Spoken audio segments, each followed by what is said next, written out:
com alegria que aqui estamos e trazemos um versículo do Salmo 27 que diz: o Senhor é a minha luz, a quem temerei?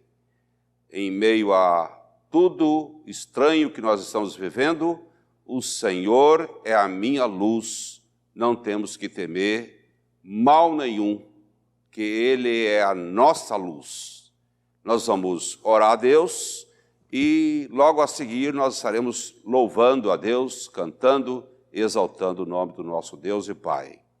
Bondoso Deus e Pai, em nome de Jesus Cristo, aqui estamos para pregar a Tua palavra e vamos pregá-la com fé, Senhor Deus, na expectativa de que ela será maravilhosa para todos os nossos ouvintes, para todas as ouvintes, ó Deus, e que leve conforto, paz, edificação para cada coração, para cada vida, Senhor Deus. Em nome de Jesus, rogamos que o Teu Espírito Santo seja o nosso parceiro aqui e também o parceiro de cada irmão, de cada irmã, onde quer que esta pregação chegue, que ela seja muito bem recebida, Senhor. Em nome de Jesus, amém e amém. Meus amados irmãos e irmãs, queridos do Senhor, eu quero falar para vocês hoje na Epístola aos Hebreus, capítulo 11, versículo 1, que diz assim: ora, a fé é a certeza de coisas que se esperam, a convicção de fatos que se não veem. Então vejam bem que duas palavras decisivas aqui nesse versículo é certeza e convicção. Quando você vai adentrar uma aeronave, você não pergunta se o piloto está descompensado emocionalmente, se ele realmente fez o curso para pilotar um avião. Você, quando vai fazer uma cirurgia, você não pergunta se o cirurgião, qual foi a universidade que ele estudou, não pergunta se ele é macumbeiro, se ele é ateu, se ele é gay. Você não pergunta, você tem certeza daquele ato que você está fazendo. Assim também você vai receber a transfusão de sangue. Você não pergunta se o cara é da esquerda, se ele é da direita, se ele é espírita, se ele é ateu, se ele é gay. Você recebe o sangue. E assim em relação a todos os atos da nossa vida. Então, isso significa fé. E eu quero falar para vocês sobre a fé racional e a fé irracional. A fé, e nós vamos começar pela fé irracional, tá bom? Então, dois tipos de fé, irracional e racional. Nós vamos começar pela fé irracional.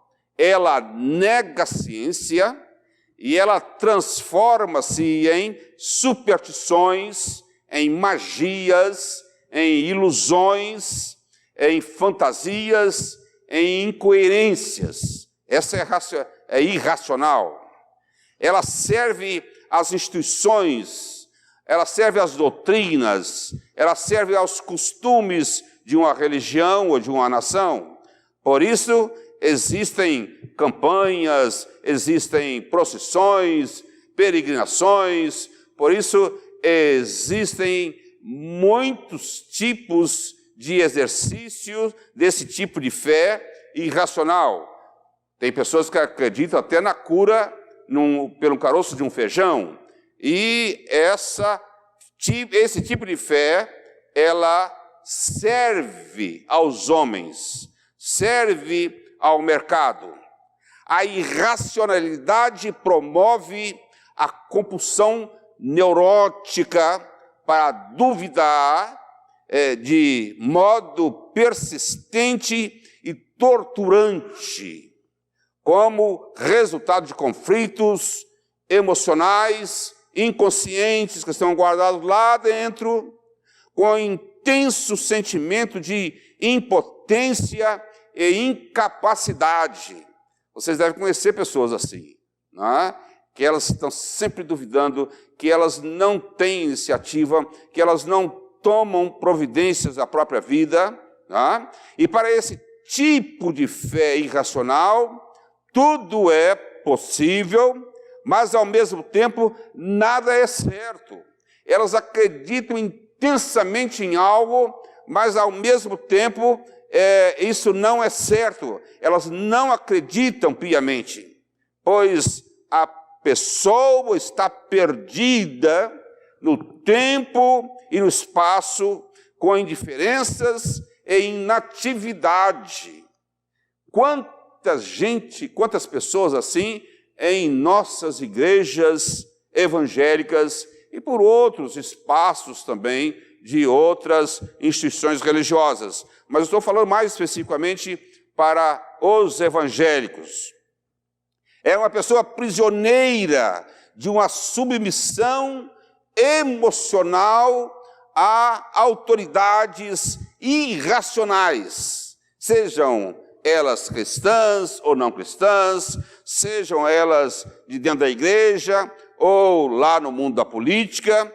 Elas têm uma submissão emocional às autoridades irracionais, como eu disse, na igreja e fora dela, pois essa pessoa confia nas experiências alheias.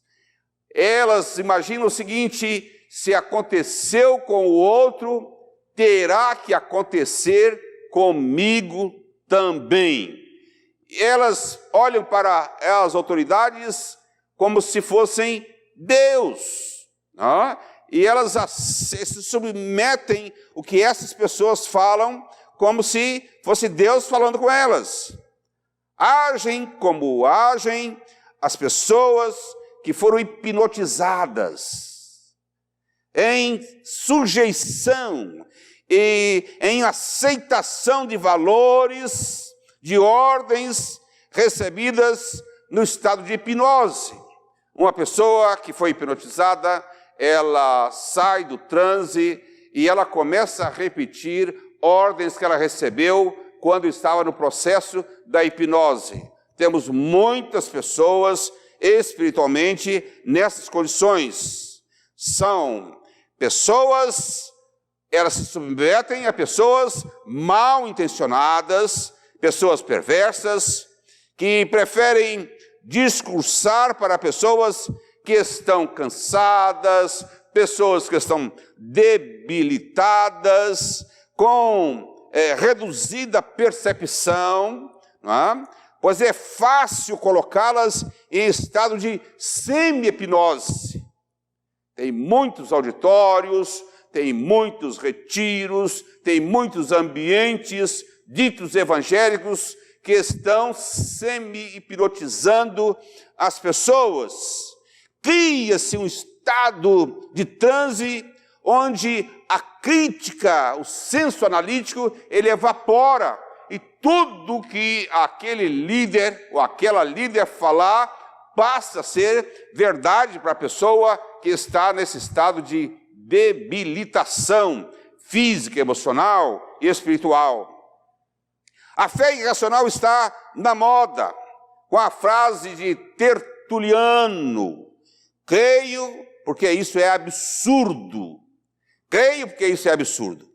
Desse jeito, cria-se os mitos com algo que está fora do senso comum, como se fosse extraordinário, como se fosse uma revelação.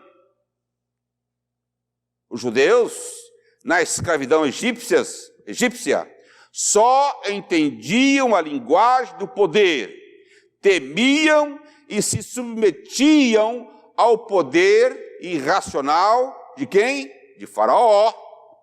Estavam familiarizados com a cultura, os costumes e os deuses de onde? Do Egito. Moisés disse para Deus que a missão era difícil da libertação do povo egípcio. É difícil libertar alguém que se tornou submisso, que se tornou escravo de alguém, de uma ordem religiosa, ou de um político, ou de uma autoridade autoritária. E Moisés quis saber como ele se apresentaria ao povo que precisava de libertação. E o Senhor disse: Deus Deus não quis se autonomear, mas diante da insistência de Moisés, Deus diz para Moisés: eu sou, me enviou. Eu sou, me enviou. Aquele que era, que é e que será, me enviou para libertar vocês. Mas como eu vou provar que eu sou, me enviou? Como eu vou provar que eu sou enviado? Então, foi autorizado a Moisés fazer o quê? Sinais e prodígios. O povo estava acostumado com as feitiçarias lá do Egito. Então, se um Deus diferente daquele do Egito, ou dos deuses egípcios, mandou Moisés para a libertação, tinha que ser alguém que fizesse sinais e prodígios. Mas os feiticeiros de lá também faziam isso muito bem. Então, Moisés precisava superá-los, fazer além do que os feiticeiros lá faziam. Por quê? Porque a fé deles era baseada na escravidão. Eu vou repetir, a fé deles era baseada na escravidão, na submissão e magia. Então eles precisavam de alguém que agisse de maneira parecida, do tipo espetacular, poderoso. Isto é, uma religiosidade. Isso acontece na religiosidade e na política, lá fora e aqui dentro. A fé irracional é uma convicção fanática em alguém ou em algo, baseado o quê? Na sujeição às lideranças autoritárias. Aceita-se algo como verdadeiro e necessário, porque o líder e a maioria está afirmando que isso é verdade. Então se aceita. É a criação do mito. Acredita nas autoridades ditatoriais, mas não acreditam em si mesmas. Imagem e semelhança de Deus. São dirigidas pelos modismos que acontecem a cada época. Abrem mão das riquezas interiores que Deus colocou dentro delas. Abrem mão para serem passivas, vivendo de esmolas do destino, e saem do mundo devendo à humanidade, porque não conseguiram ser elas mesmas desse mundo, não conseguiram enriquecer esse mundo com todas as maravilhas que Deus colocou dentro delas. Elas foram dirigidas. Elas não saem do mundo como cabeça, elas saem do mundo devedoras e saem do mundo como cauda. Mas Deus nos colocou nesse mundo para contribuir com Ele, para sermos cabeça, para sermos bênçãos para nós, para a adoração de Deus, e sermos bênçãos para as outras pessoas também. E a fé racional. Agora é a fé racional. Fé na língua hebraica significa estabilidade, significa firmeza, significa fidelidade. E veja que nós falamos aqui, fé é a certeza, é a convicção. E esta palavra lá que vem do hebraico está relacionada à ação, à atitude, como se você estivesse à deriva na água, num rio ou no oceano, e de repente aparece um tronco de madeira, e você está ali perdido e você se agarra nele. Não esqueça, fé é ação, Fé é atitude. Fé é a pessoa que decide tomar um rumo.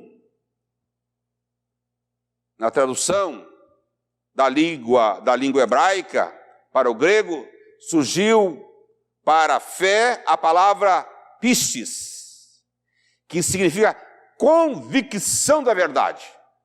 Então, tanto lá no hebraico, como aqui no grego, convicção da verdade.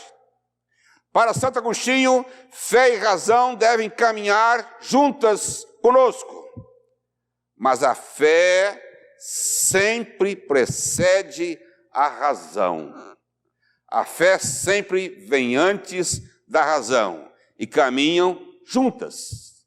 Para Santo Tomás de Aquino, também as duas estão associadas à nossa espiritualidade, sendo que a razão é serva da fé. E elas estão caminhando pelo mesmo caminho.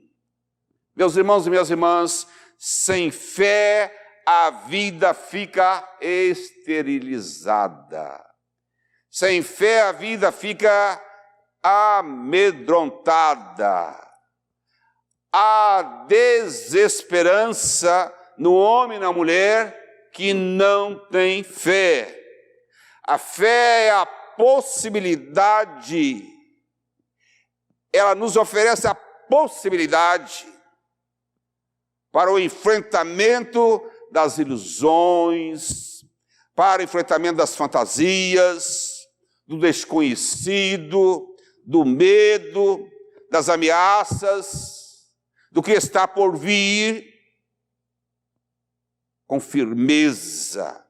Sim, com firmeza, eu e vocês enfrentamos os desafios, as adversidades, as incertezas da vida. Esta é a fé bíblica, é a fé evangélica, a fé racional, promove o nosso crescimento, promove a nossa maturidade, promove o nosso progresso. E sem fé é impossível agradar a Deus. Sim, amados irmãos e irmãs, a fé racional nos envolve em novas e intensas experiências pessoais, experiências experimentadas por nós mesmos, com as nossas marcas individuais, buscando o que? Autonomia, buscando o que? Independência, buscando liberdade, buscando o que? Reciprocidade. Isso é fé racional.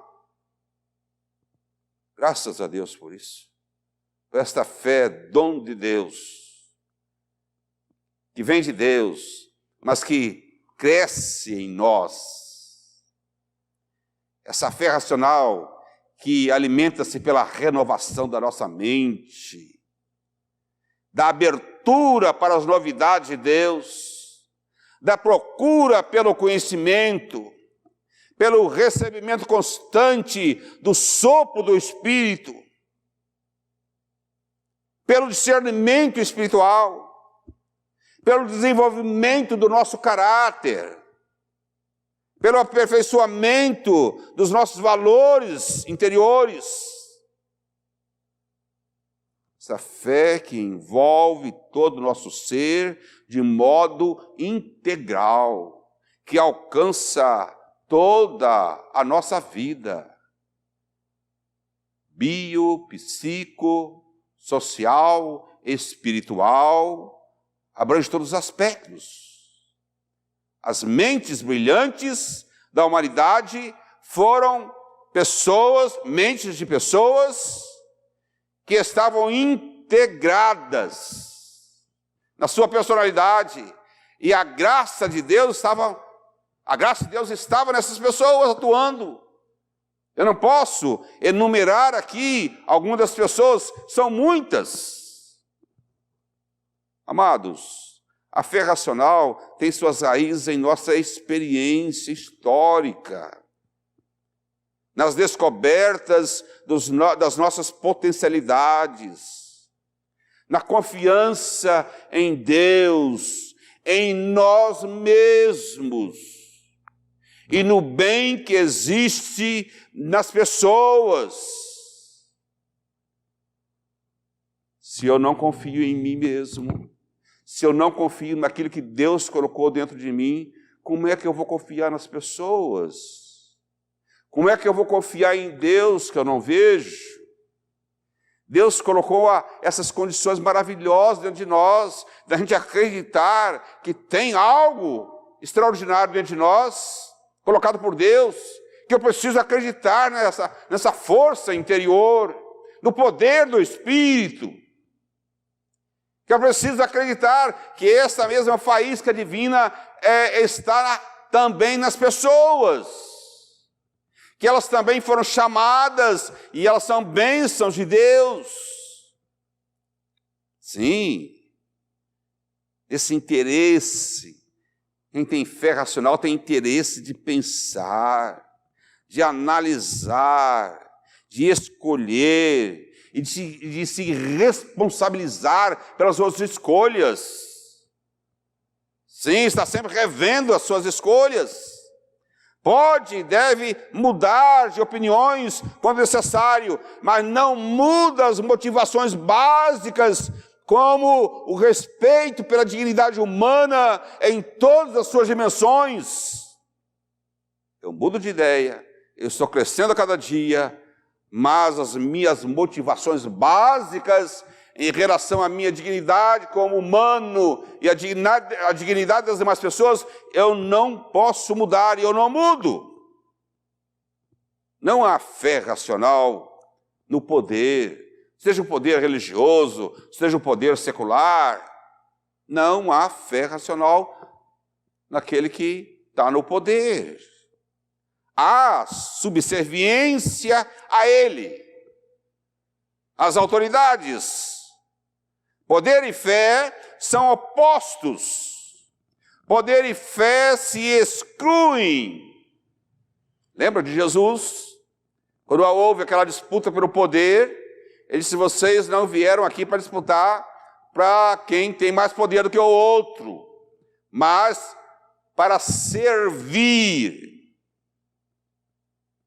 O senhor pode até insistir para que estejam aliadas, ou aliados, poder e fé, mas o poder acaba corrompendo o indivíduo e colocando a fé no banco dos réus. Quanta gente começou bem, na política, por exemplo, não precisa ter evangélicos na política, e o irmão foi cheio de fé para trabalhar no poder executivo ou legislativo, e hoje, onde está a fé dessas pessoas? É isso que a história da humanidade tem revelado para nós todos. A fé é a certeza daquilo que esperamos. Paraquedista, quando pula, ele acredita que ele não vai se arrebentar no chão, que o paraquedas ele vai abrir. Cirurgião, quando vai fazer uma cirurgia, ou você vai fazer uma cirurgia, você crê: eu vou fazer a cirurgia e eu vou voltar para casa. O voo de 10 horas no avião, você crê: eu vou fazer esse voo e eu vou e vou voltar. O cientista que está trabalhando, e agora, por exemplo, centenas de cientistas no mundo todo estão trabalhando para descobrir a vacina contra a Covid-19. Eles estão trabalhando arduamente na certeza de que vão encontrar a vacina que vai resolver o problema. Isso é fé.